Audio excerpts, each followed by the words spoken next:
Book 5, Salem, Safety Assured, Leaving East of Medicetti. Chapter 10. So, what do you think, Colonel? Can we take them? Barb and Jothan laughed gently at the shins.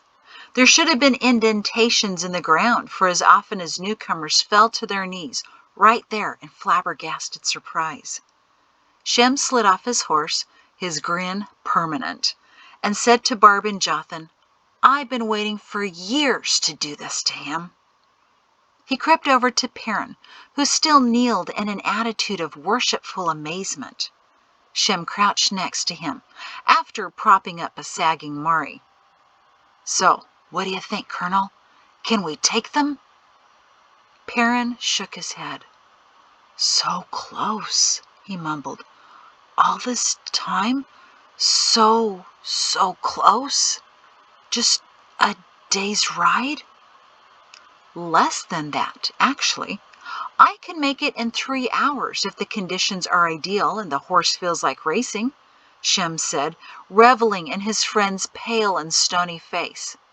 "And an easy day's hike." And so huge."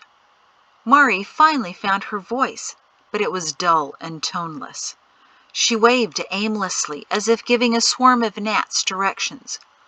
I never would have imagined."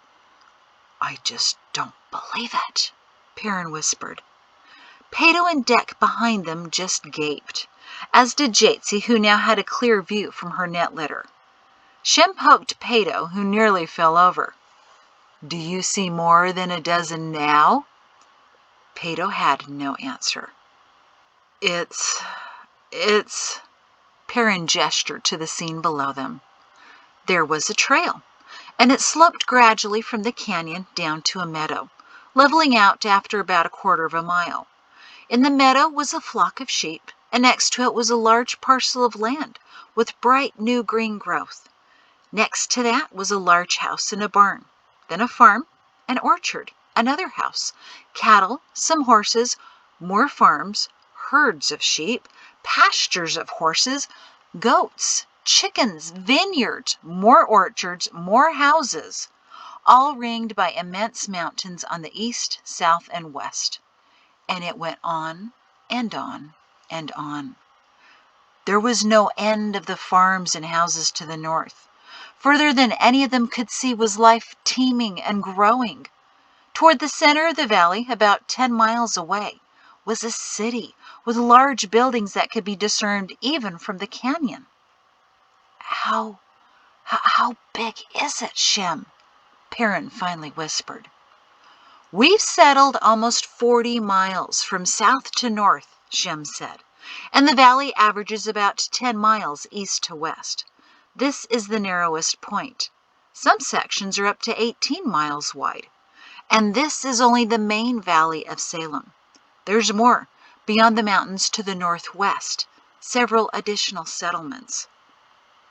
"Northwest," Perrin muttered, his hand over his mouth, as if he were uttering secrets. "I pictured maybe a few farms." "How many people, Shem?" Mari whispered, desperately trying to remember the calculations she made years ago. There had been 2,100 people who had vanished after the Great War, and here they had started a new civilization. Families as large as they wanted to be, with new people escaping from the world every year. There had to be tens of thousands of them by now. "Last count 2 years ago," Shem told her, "put us at just over 120,000. Perrin twisted to face Shem. "Did I hear you right? 120,000? "More than a dozen," Pato managed to mumble. Shem smiled broadly. "Our army is outnumbered, my friend. Now, if all of Idumea and the world with its 1 million... But still, no one knows how many are here." Perrin cut Shem off before he could say anything more about the place they left. Clumsily, Perrin sat down to a more comfortable position to gawk. Mari leaned against him and stared. The entire valley had been laid out in a grid of farms and homes, with two rivers draining out of the canyons and meandering from one end to the other. The glint of the lowering sun showed canals dug to channel the water to farms, like strings of silver crisscrossing Salem. "How many came, Shem?" Mari asked, still running numbers in her head. "At the beginning, running away from King Coral?" "We started with 2,812 men, women, and children, Mari," Shem said. "Each of them recorded their names in the writings. Our version is a bit larger than yours. We never stopped writing down the miracles the Creator has done for us." "But," Mari frowned, "how could you continue writing? Only the guide is supposed to write—" She stopped. Guide Pax hadn't been killed as the world had thought. That meant there would have been more assistance, and— "You have a guide," Mari whispered. Shem smiled. "We have a guide. Always have." "Oh, Shem," Mari breathed, just when she thought the day couldn't get any more remarkable. "Can I meet him? Or is that not allowed? Or... She really didn't know what a guide did, apart from telling everyone what the Creator wanted them to know. Beyond that, for some reason, she thought guiding involved wearing a thin tunic on top of a mountain in a snowfield. Without meaning to, she glanced around at the mountain peaks. "Well, he's really quite busy, you know," Shem said with a hint of his usual teasing. "It's calving season, after all." Mari frowned. "Calving season?" "Yes, that's when cows have calves." "I know what calving season is, Shemzinus." Mari was nearly bursting. "What does that have to do with the guide?" Dex stumbled over to them. "Shem, the guide isn't a farmer, is he?" "No, don't be ridiculous, Deckett. Of course not." Shem paused before adding, "He was a rancher, like you." Deck's eyebrow shot upwards and his head fell forward. "Wait," said Perrin. "The guide of the Creator is a rancher?" "Retired now, so he can work full-time as the guide," Shem explained nonchalantly, his eyes twinkling. "Some of his sons have taken over his herds, but when it's calving season and your cow's in distress, who better to call than the guide?" Seeing that they really couldn't understand, Shem said, "Our guide was a rancher. The one before him was a teacher." He smiled at Mari. "The one before him managed a granary. The one before him was a stonecutter. The one before him was a farmer. They're just ordinary men who live as best they can. Then the Creator chooses them to be a spokesman, and they become extraordinary men. You'll meet the guide. He's usually here waiting to greet our newcomers, so I've been stalling for him. But as I said, calving season." The sound of approaching horses turned Shem. Coming up the hillside were two riders and horses galloping. Then again, and Shem gestured to the distance. Although Mari saw another cloud of dust approaching from about half a mile away, her attention was drawn to the two riders coming up the rise. Perrin was already getting to his feet, and Mari grabbed his arm for a free ride. Perrin nearly yanked Pato up, and Deck helped Jatsi disentangle herself from the net sling, just as the two horses reined to a stop. Immediately, an older man slid off his horse, a wide smile on his face, as he fairly ran to the shins and bridles, his arms outstretched. "Oh, I'm so grateful you made it! Welcome to Salem!" As he eagerly grabbed Perrin's hand, Mari blinked in surprise. The white hair she expected, but the floppy straw hat, which he removed and tucked under his arm as if he just remembered he still had it, no, definitely not typical guide attire. Then again, what did she know? Maybe the hat was some kind of designation, like his simple gray jacket, over his black work trousers and work shirt, which looked suspiciously like the garter clothes the other scouts wore. Still, at over 70 years old, he was clearly too old for such work. even though he was slender and apparently in good health. And then there was his smile. For some reason, whenever Mari read the writings and the warnings of Guide Pax or Guide Hiram, she never pictured them as happy or tanned. Wrinkled, yes, she imagined wrinkled, but eyes like those. Never had she seen a person's eyes so open, so active, so warm. "I'm Hugh Gleese, and I'm sorry I wasn't here earlier." He shook Perrin's hand and gripped Perrin's shoulder with his other. He beamed at all of them, and Mari couldn't help but smile back. Guide Gleese glanced behind Perrin to see Jatesy. "Are you well, young lady? We've been so worried about you." Jatesy was as tongue-tied as Mari and could only nod. "She's well, Guide," Barb answered for her, "but we reached them with no time to spare. The army came looking for them sooner than we expected. You were right in sending us out when you did." The guide nodded briefly, and Mari marveled that somehow his face became clearer. "Well done in acting so quickly, all of you." He turned to Jothan. "I've received a few reports so far about your night, and it sounds there were some close calls." He must have felt Mari staring at him, although she tried not to. He smiled at her. "Mari Shin, I presume? After all these years, what an honor!" As she wondered what he meant, he took her hand and became light-hearted again. "I apologize for my appearance. Usually I don't wear my worst jacket and my old clothes to greet our newest refugees, but it's calving season." Perrin finally found some words to utter, even if they weren't very profound, and rather obvious. The guide turned back to him, once again his face becoming clearer, and something changed or brightened in his countenance. "Colonel Perrin Shin," he said steadily. "That's the last time you'll hear that title in Salem, because you are now, and always have been, our brother Perrin. You've been very conflicted these past few years," the guide said, not as a question, but as a statement. "And you've overcome a great deal.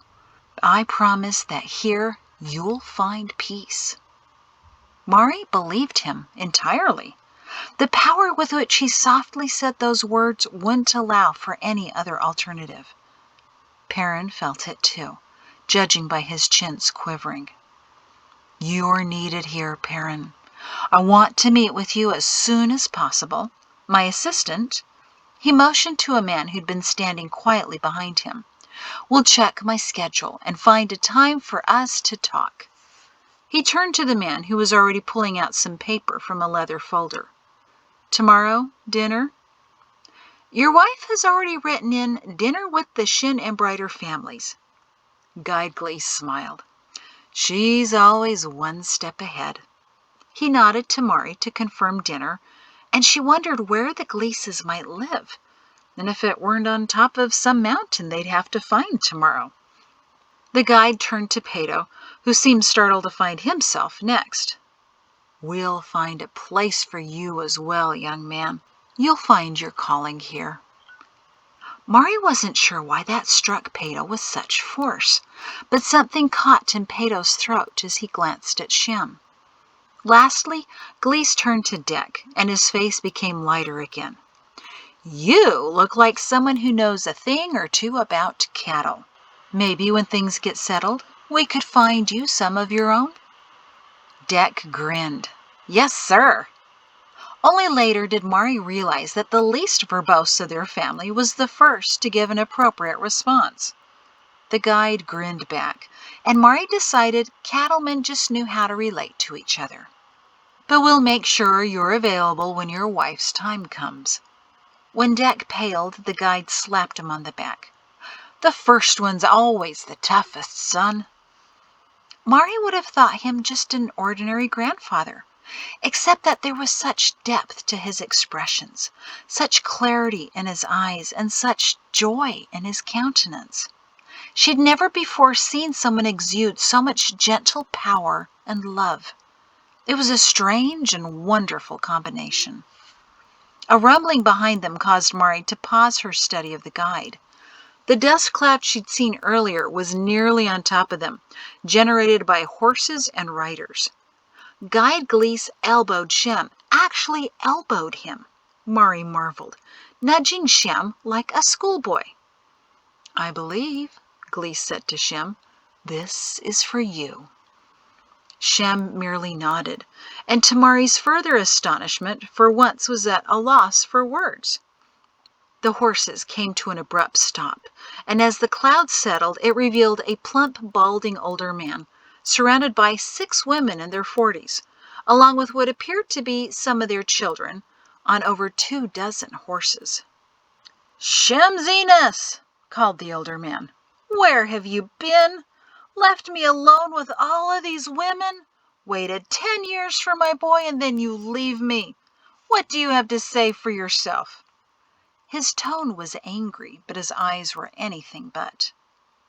"Sorry, Papa," Shem said with great contrition, "but their talking drove me away. Rather live in the world than with all those sisters." "All of our talking," cried one of the women, who looked to be the oldest. She slid off her horse with an angry harumph, put her hands on her hips, and strode over to Shem. "You've had us worried for 3 weeks. Now, come here." And she caught him in a rib-crushing hug. That was the signal for the rest of the family to dismount and rush, like bees attacking a bear, but with much less stinging. Mari chuckled as she slid out of the way of the crowd and over to Jatsi, while Pato gamely tried to count the heads. Dek leaned over to Perrin, who had made his way around the crowd as well. "Did you know he had such a big family?" "Until 2 nights ago, all I knew was that he had 1 sister, 2 nieces, and a father," Perrin told them. Still, the older man sat on his horse, watching in delight, as his daughters and grandchildren smothered Shem. Eventually he slid off with a grunt and slowly walked to the swarm, peeling off women and children until he reached his son. Mari's eyes were so blurry that she could barely make out Shem embracing his father, the older man's head not quite reaching Shem's shoulders. The guide laughed quietly next to Mari as he watched the scene. She hadn't even realized he was standing next to her. "Guide," she said, stumbling on the title which astonished her that it still existed. "How long has it been since Shem's been home?" "Oh, he's back a few times each year," Guide Gleese assured her. "That routine is their standard Zenus greeting. But when he didn't show up for his scheduled leave, all of us became nervous." Perrin said he spent his leave in Idemia, spying for us. Guide Gleese's eyebrows rose. "Really? In the city itself?" Oh dear," he said, eyeing Shem's father. "Someone's not going to be too happy about that. Now," he said, replacing his hat, which was entirely deformed from being squished under his arm, "if you'll excuse me, I have pressing business nearby. I don't normally rush off like this, but we have some beautiful animals that I hate to see suffer. Deckett Brighter understands, I'm sure, but I'll check on you later, and we'll talk more tomorrow." "Are you," Jatsi began haltingly, "going to heal the cattle?" Gleese smiled warmly. "I'm going to roll up my sleeves and get to work. A great deal of healing is accomplished by getting involved. But yes, I'll be praying too. I always pray when my arm's in up to the shoulder. Now, tonight, you'll all stay at the second resting station. Then in the morning, we'll take you to your new home. Again, so happy to have you here." He waved a quick goodbye, mounted his horse with his assistant behind him, and hurried down the trail before Mari could even say, "Good to meet you." But that was all right, because she felt a pair of beefy arms wrapping around her, belonging to a tall woman around her age. Mari knew by her light brown hair and blue eyes that she must have been one of Shem's sisters. "So here's the famous Shin family." Perrin arched an eyebrow at famous. "And you must be Mari." The woman's hug squeezed nearly all of the air out of her lungs. "I'm Judith, Shem's oldest sister, and the one who can tell you everything you may have ever wanted to know. And I'm sure I can enlist your help in keeping my brother here. I believe you tried for a time to find him a wife in Edge?" Mari laughed. "He told you that?" "He tells us everything. Your family is our family." At that, Perrin folded his arms, and Mari knew he was feeling a bit too exposed. "But I'm afraid I know nothing of you," Mari said. "Well, of course you don't, but that will change," Judith said. "Your home's not far from ours. My husband and brother-in-laws are putting the finishing touches on it right now, and the brider's house will be ready before that baby comes. And you," she said to Perrin, just as easily as if she'd known him for years, "must be Perrin. You and my brother have gotten yourselves into a few tight squeezes, and I look forward to hearing your side of the stories." "As I look forward to hearing what he's told your family," Perrin said, cracking into a smile as Judith flashed him a Shem-like grin. "Tells you everything, does he?" "All of it good, I promise." "Yes." Perrin folded his arms tighter. "I'm sure it is." His attention, however, was drawn to the older Mr. Zenas, who had pushed his way through grandchildren now mauling their uncle. The man hesitantly approached Perrin, as if drawing nearer to a large dog he wasn't quite sure it was as harmless as everyone claimed. Perrin put on his most engaging smile that Mari used to make him practice, and held out his hand. "Colonel Shin," Mr. Zenas began, not yet daring to take his hand. "Oh, dear, that's not right anymore. So sorry. What I mean is—" "Just call me Perrin, sir," he said as he gripped and shook Mr. Zenas's hand. Flattered, the older man relaxed, but only a little. "And please call me Boscos. In many ways, I've worried about you as if you were my own son, but more especially because you were over my son. I never would have agreed to let him stay if he'd been assigned to anyone other than you. Thank you." Bosco Zenas's chin waggled and his voice broke.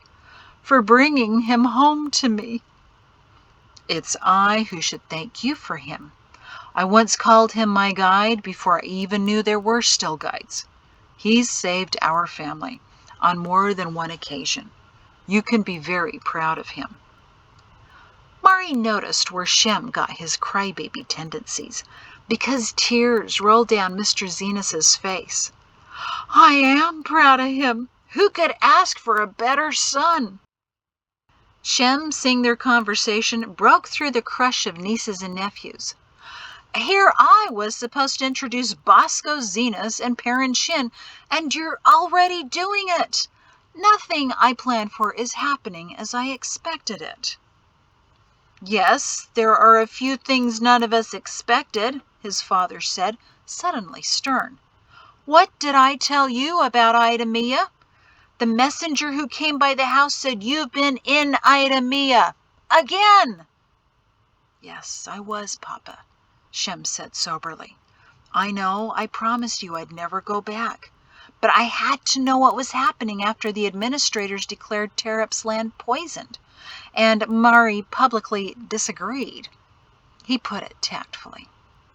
The entire Zenas clan hushed, as if Shem's stories were an event. "While I was there, I learned that the Shins were to be taken to Idemia and tried for sedition." All of the Zenases gasped in unison, and Judith grabbed Mari's arm as if she were in a tug of war with the world over Mari.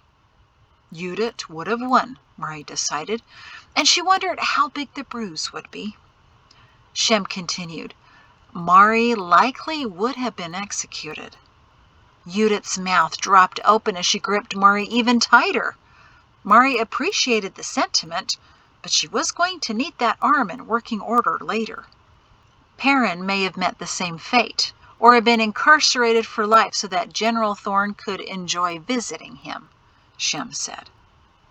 Never liked those Thorns, the general or the captain, said one of the teenage nephews.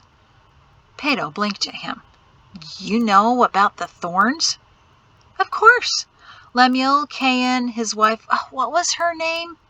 Several voices chimed in with, Ursula. Oh, yeah, the nephew said.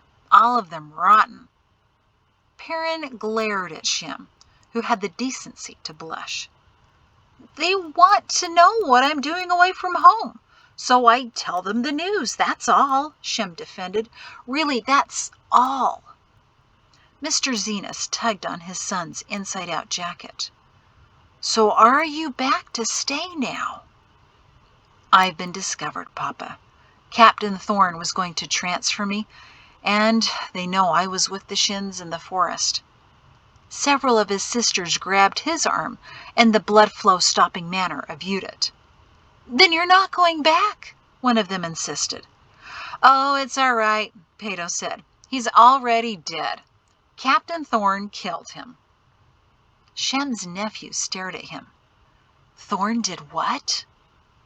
It's a great story, Shem grinned, and I'd love to tell it all to you at the second resting station. I'm sure there's a big dinner waiting for us, so mount up, and I'll give you the latest installment of the Tales from the World after dinner. Deck helped Jatesy into her litter, and Perrin and Murray waited along the side of the trail while the Zenas clan put themselves in order to follow Shem. Unbelievable, Murray leaned over to Perrin. Could you have ever imagined Shem had such a family? And he stayed away from them just to be with us? We must have been kind of a letdown. And we haven't even met his brother-in-laws yet. Perrin chuckled. Good thing we brought him home then, isn't it? Amazing. Yes, I know, I said it again. Two more women with Shem hair, eye, and skin coloring nodded to Perrin and Murray as they rode by. You best get in line, one of the women said. You're part of this family too, you know. That was all Murray could take. She knew tears were trickling down her cheeks as she said, We could use a family right now. The other sister smiled. We are all family, Murray. Always have been. Peto was already talking with one of Shem's nephews who, by the expression on Peto's face, seemed to be revealing a few unknown details about Uncle Shem. Another sister rode next to Jatesy and Deck, telling them about her daughter who was expecting soon, too. Murray sighed. She felt so full of... She didn't know how to describe it, but she was about to overflow. Already it was coming out her eyes in a steady stream, her chest constricted with heat and tension, and her mind positively dancing to come out her ears. But in a good way. If losing one's brains out of one's ears could be considered good, and tension be happy, and tears merry, she knew that didn't make a lot of sense, and that she'd probably keel over in dead joy in another minute. Instead, she leaned over to her husband and said, So this is what it feels like to come home. They didn't officially come home until the next morning, but the night couldn't have been better. The second resting station, it turned out, was only a few hundred paces away from the entrance to the canyon. A large building that looked like a typical barn from the outside, and was the Shins' home for the night. The station was half the size of the mansion in Idemia.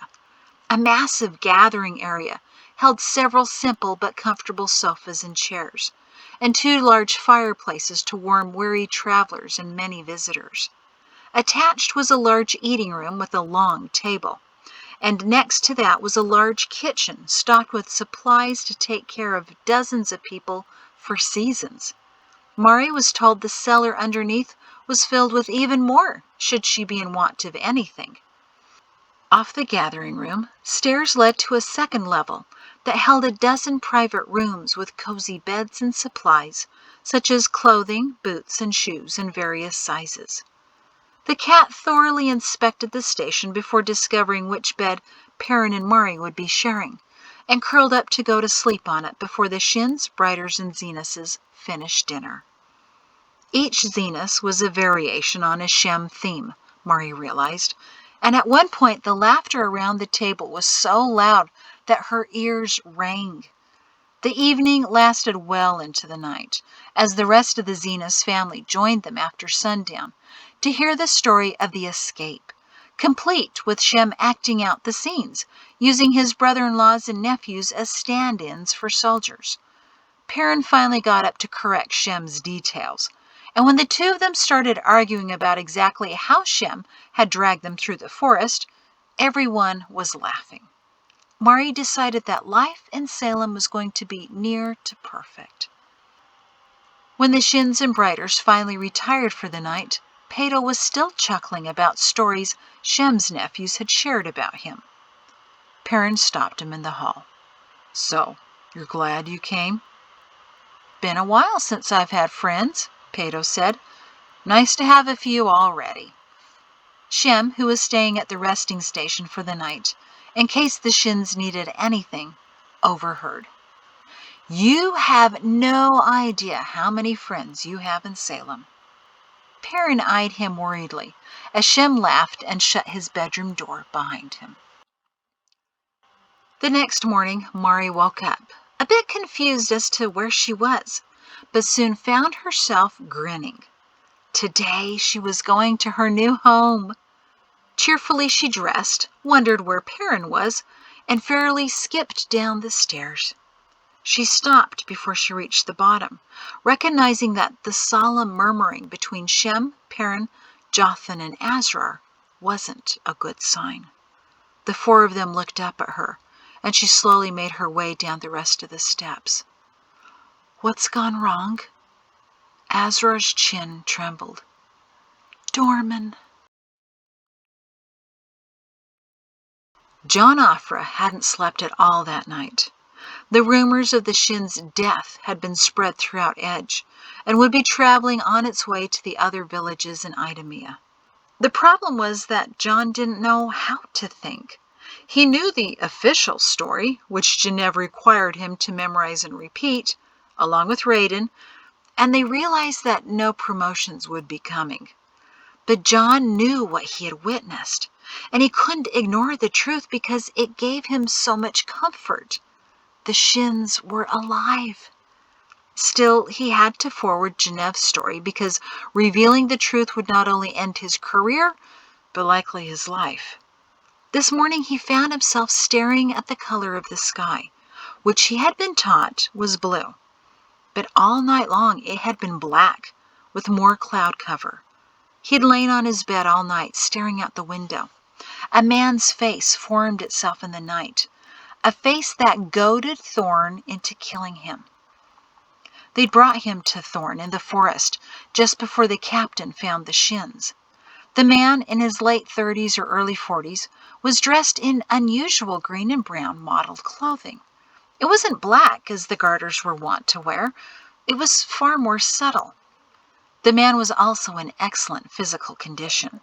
It took 3 soldiers to keep him under control, even with the ropes they used to tie his hands behind his back. They prodded him to the captain and forced him to his knees. But the man didn't beg for mercy or weep in despair. Instead, he looked up confidently and smiled. "Been a long time since I faced a man in a blue uniform," he said casually, as if meeting someone on a stroll. Captain Thorne had slid off his horse and drew his sword. General Shin's sword. "Been a long time since I've seen that, too." The man nodded at the weapon. "Doesn't belong to you, Captain." Thorne's lips parted in surprise, but he pointed the blade at the man. "Who are you? What are you doing in the forest?" The man said nothing. "Answer me, or I'll kill you," Thorne snarled.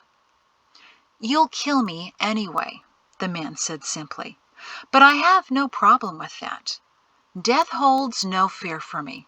But judging by the sweat trickling down your face on this rather cold night, you, Captain, are terrified of it." John, along with the other soldiers, 14 at that time, immediately looked at Thorn. He was sweating. But then he bellowed, "Shin!" "Oh, he won't come to help you," the man chuckled coldly. Thorn seethed in fury. "Shin, you are trapped. This is useless. Give yourself up." "Ah," the man nodded. "Now I see the direction this is going." "Shut up," Thorn hissed. "Or what? You'll kill me? You'll kill me anyway, remember? What a tragedy. So much that I know that I could share with you. But that's not your style, is it, Captain? So narrow-minded." The man's demeanor astounded John.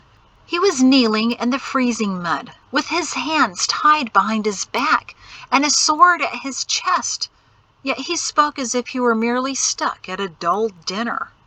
John wished he had a fragment of the man's composure. "You know nothing," Thorn whispered furiously. "You're full of lies like everyone else in the world." "But I'm no longer in the world," the man said enigmatically. Thorn shook off that odd statement. "We know you were there, my former colonel," he sang out. "I and my 100 men have come all this way to bring you home." The man in green snorted. 100 men. As if Shin will believe that. "Shut up, or you'll kill me, I know." The man sounded bored. "Just do it already, Captain. I'm ready to face my Creator. I've learned of his test, and I've done all I can to live according to his will. I'm rather eager to see what my final score is. Go on, send me along." "I will," Thorn promised. John noticed Thorn was growing more unsure of himself. He was the man with the weapon who was supposed to be calling the shots, not this prisoner kneeling before him. "Perrin Shin!" he shouted, desperate to sound in control of the situation. "I have an old friend of yours. We found his horse at the spring, and we just captured him. Zenas is waiting for you, my dear colonel." The man in green smiled. "Well, I've been promoted to Shem then, have I? Or is that demoted?" John wondered if any of the other soldiers standing around nervously were curious as to how the man knew Shem's first name. For that matter, how did he know the officer in blue standing before him was a captain? The night was so dark that the patches and insignias were barely readable. And where had he seen the general's sword before that he recognized it? "Oh, the things I could show you," the man sighed. "All of you boys. You have no idea what the world really is, do you? But here, before you, is one who could reveal to you truths that would astonish. But you prefer to kill him instead. The truth is frightening, isn't it, Captain? So much easier to twist and distort and even ignore it. That's what you're doing right now, telling a lie. You'll tell so many in your future you won't even remember your own name. Tell me, Thorn, what color is the sky?" The man could tell he was enraging the captain, and he seemed to be enjoying it. "Why don't you just shut up already?" "Because I have yet to receive a good reason for shutting up," the man replied, almost sweetly. "And you think the sky's blue, don't you? Good old Idumean indoctrination." Thorn faced the hillside again. "You have 1 minute, Shin. If you do not surrender yourself, Zenas will suffer for it."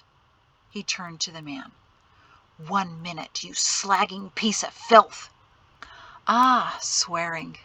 I forgot men like you think cursing gives you power, but it's only a cover-up, showing how weak you truly are."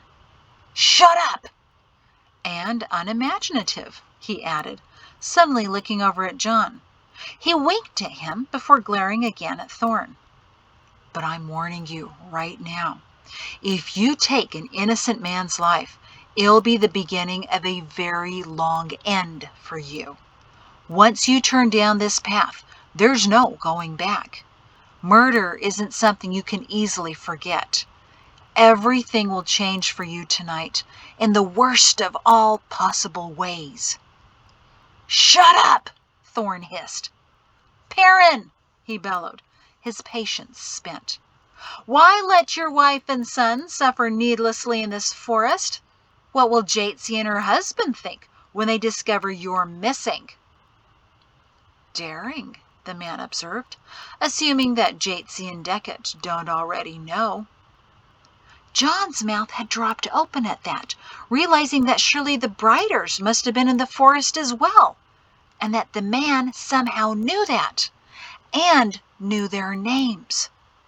Again, the man in green clothing winked in John's direction. Thorn didn't pick up on any of that, though. "I've had it with you." He pointed the sword at him. "Perrin!" he shouted again. "Your time is nearly up. Zenas does not want to die." "I already told you," the man said wearily. "I am ready to die. Are you ready to commit murder, Captain Thorn?" "But he will if you will not reveal yourself," Thorn announced. "I will count to 10. 1, 2. "He's not going to reveal himself," the man told him. "He knows you're bluffing. Shem knows I'm willing to give up my life. You're just wasting your breath and your bravado. You'll regret this day. I'm warning you. Look at the sky, Thorn. 3. Listen to that distant thunder. 4, 5. Tell me, Thorn, do you think that taking power will make you powerful? It won't. I know that for a fact. 6, 7. How does your family sleep in that mansion, Thorn? 8. Do they sleep on the main floor or up the grand staircase on the second level where the gold bedroom is? John's eyes couldn't have been wider. How did the man know about the High General's mansion, or that a bedroom had recently been redecorated in all gold? 9. John thought he saw more sweat trickling down Thorn's face. "You'll never sleep easily in my mansion, Lemuel," the man said cryptically. "You don't deserve to sleep easily, ever." John stared at Thorn, whose outstretched arm was now trembling. There was nowhere on his uniform that revealed his first name was Lemuel, and who in the world would dare suggest the mansion used to be his?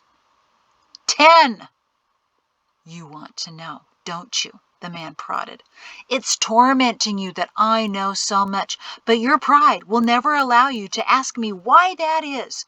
You'd rather kill me. But listen to me first, Lemuel. The sky's not blue. As desperately as you hope it is, no matter how much you convince yourself of a lie, it's still a lie. Blue is just an illusion. It's really black." If John hadn't been stunned speechless, he would have cried out to save the man's life.